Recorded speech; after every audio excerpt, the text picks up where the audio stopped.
Bienvenidos a Comicastu. Hemos estado un tiempo parados y hemos vuelto. Espero que no se demore mucho los próximos vídeos, porque tengo muchos proyectos. Pero bueno, no quería dejar de parar de hablar sobre cómic. En este caso quería hablar sobre La batalla del esquizo de Manuel Antonio García Iglesias.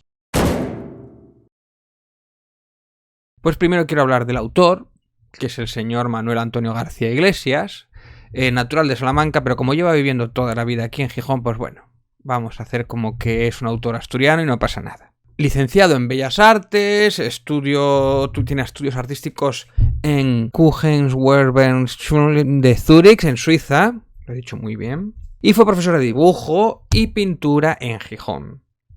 Muralista e ilustrador también para museos temáticos de Asturias. También ha ganado bastantes premios de cómic de ayuntamientos, fue finalista en Angoulême en el 2017 y del premio Castelao de 2016.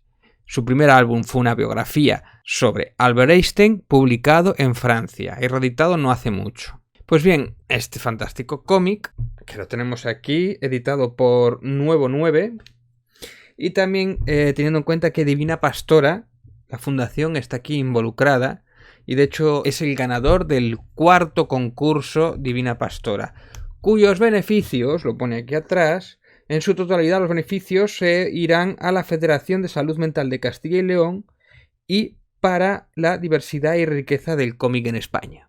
Porque bueno, hoy día hacer cómic hay que estar un poco loco, ¿no? Entonces han dicho que a la par. Bueno, ¿qué hablar de este cómic? Bueno, lo primero que hay uno de los términos que he buscado cuando he buscado información por internet, uno de los términos que me ha gustado mucho, que es la medicina gráfica. Es decir, este cómic sirve para los pacientes o los familiares de los pacientes entiendan lo que es la enfermedad. En este caso, sobre todo es una psicosis, que es una forma de esquizofrenia, y en el cual nos cuenta como si fuera casi en forma de diario, casi, en primera persona o en voz en off, como se diría, o con esos cuadraditos, nos cuentan cómo es, cómo siente y cómo percibe la enfermedad desde el interior. Por eso lo importante que es esta obra es los colores, el tono y sobre todo las armas gráficas que utiliza para describir las sensaciones. Claro, ¿cómo transmites tú con sensaciones, las sensaciones que tiene un esquizofrénico, cómo percibe el mundo, cómo lo plasmas con imagen? Ahí está la dificultad. Es verdad que al principio del relato quizás describe demasiado en vez de enseñar lo que tiene que dar la sensación de que tienes esquizofrenia o de cómo se vive esa esquizofrenia. Pero a medida que va avanzando el cómic, las explicaciones se van reduciendo y va creciendo la parte gráfica, que ahí es donde el cómic realmente gana. Porque siempre que lo puedas mostrar, ya sea con una metáfora visual, que esto lo utiliza muchísimo, ya sea de alguna manera, alguna fórmula, es mejor que lo muestres y que lo veas a que lo cuentes en un recuadro.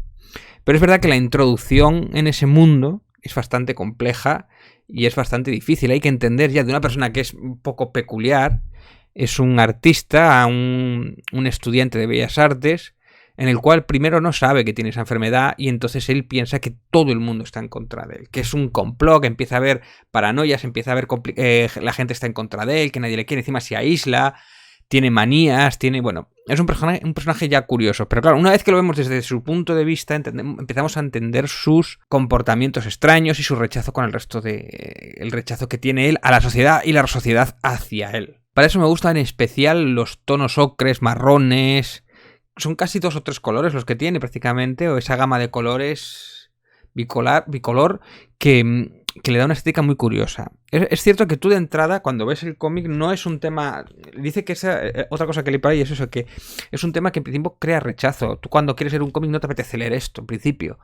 Pero es verdad que una vez que entras y empiezas a entender, y el término de medicina gráfica es maravilloso porque entiendes algo que, bueno, sí, puedes haber leído, puedes haber sabido cómo funciona y tal, pero tú te piensas en la pesadilla que tiene este hombre dentro y lo que está viviendo y cómo percibe el mundo y realmente es muy jodido el tema.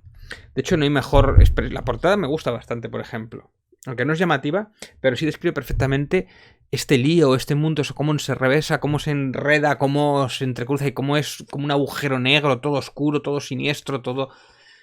Lo plasma perfectamente. Me gusta en especial en los momentos en los que está más jodido el personaje, que está como más enloquecido, como más como desconectado de la realidad, que son estas viñetas que están como varias veces alineadas, o sea, como dibujadas mal, como cuando la impresa, como cuando en esos cómics que estaban antes que la capa de color y la capa de dibujo estaba descolocada, pues aquí es como si el protagonista realmente recibiera que la percepción de él no está colocada, está descolocada con la realidad, ¿no? Entonces hay como una falla en Matrix prácticamente. Esos momentos en los que no está bien y hay algo raro, algo fallano y que te inquieta. Es una manera de plasmar gráficamente cómo se siente él. Es un cómic, la verdad, que aunque trata este tema duro, tampoco es que sea excesivamente duro, no va a lo sensacionalista o no va ahí a intentar concienciar. No, él te cuenta una historia con un personaje y con un desenlace, ¿no? Y tú sacas las conclusiones y vas diciendo, coño, pues estas cosas no lo sabía, o cómo crece esta persona, o cómo se desarrolla, cómo es su mundo. Cuando ya es el mundo del artisteo, ya es un mundo un poquito peculiar y un poco especial, y ya son personas con una sensibilidad especial, si encima tiene este momento, este problema de cordura o este problema de percepción, porque no deja de ser una especie de percepción, cómo afecta encima a sus dibujos y a lo que él plasma en los dibujos, porque él dibuja precisamente lo que recibe o las sensaciones y es como un mundo que se traslada a otro y la verdad es que es bastante curioso y la verdad es que lo que hace es transmitirte unas sensaciones que yo en otros cómics no los había visto, por lo menos tratando este tema. Date cuenta, tener la sensación de que todo el mundo te odia, que todo el mundo está en contra tuya y que hay un enorme complot y que todos confabulan detrás tuyo, y es algo que encima lo percibes y no te das cuenta, no eres consciente de que estás enfermo. Es bastante jodido el tema, ¿eh? O depender, o que tu cordura dependa de una medicina, que te la tomes o no, de que acierten con la dosis, es algo complejo. Lo dicho, recomiendo mucho este cómic. La batalla del esquizo vale unos 15 euros, lo podéis encontrar en cualquier librería o si no por páginas web, la misma de Amazon o la Casa del Libro lo tenéis. En especial destacar su color y su narrativa, aunque es un poco espesa, pero la verdad es que está muy bien desarrollada. Me ha gustado mucho este cómic. Gracias por seguirme, continuaros, suscribiros y compartir.